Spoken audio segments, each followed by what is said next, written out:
Hello students, आज हम 7th standard का हिंदी विषय देखने वाले हैं। पेज नंबर 52 का अभ्यास पत्र 3। ओके, यह एक चित्रकथा है।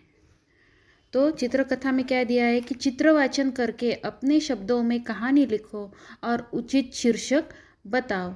अंतिम चित्र में दोनों ने एक दूसरे से क्या कहा होगा, लिखो। तो देखो स्टूडेंट्स, तो यहाँ पे कुछ पिक्चर दिए हैं और उस पिक्चर के आधार पर हमें यहाँ पे कहानी लिखनी है और उस कहानी को उचित शीर्षक भी देना है। और अंतिम जो चित्र है, तो उस चित्र में ये जो दोनों मित्र है तो उन्होंने एक दूसरे से क्या कहा होगा, ये भी अब हमें लिखना है।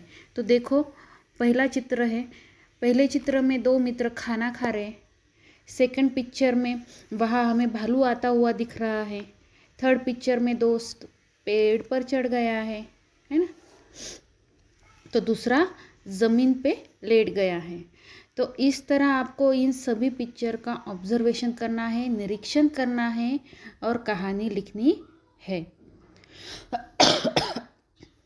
तो चलिए अब हम कहानी देखते हैं।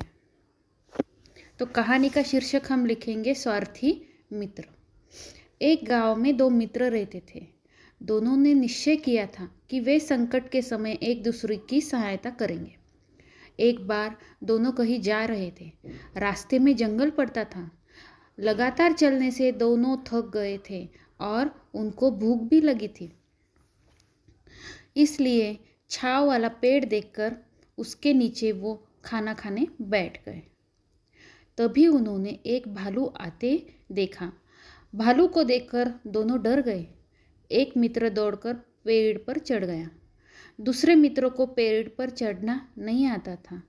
कोई उपाय न देखकर वह जमीन पर मुर्दे की तरह लेट गया। भालू उसके पास आया। भालू ने उसके कान सूंघे और उसे मरा हुआ समझकर चला गया। भालू जो होता है ना, वो मरे हुए इंसान को नहीं खाता है, तो उसको मरा हुआ समझकर वो वहाँ से चला गया। भालू के चले जाने पर पहला मित्र पेड़ से नीचे उतरा और उसने दूसरे मित्र से हंसकर पूछा कि भालू ने तुम्हारे कान में क्या कहा। तो दूसरे मित्र ने उत्तर दिया, भालू ने कहा कि स्वार्थी मित्र से दूर रहो। यह सुनकर पहले मित्र का सिर शर्म से झुक गया। तो इससे दोस्तों हमें क्या सीख मिलती है कि स्वार्थी मित्र से दूर रहना चाहिए। तो इस तरह ये कहानी हमारी यहाँ पे कंप्लीट होती है। ओके, और इसका शीर्षक भी हमने लिखा है कि स्वार्थी मित्र। ओके, तो चलिए स्टूडेंट, नेक्स्ट वीडियो में मिलते हैं। तब तक के लिए बाय।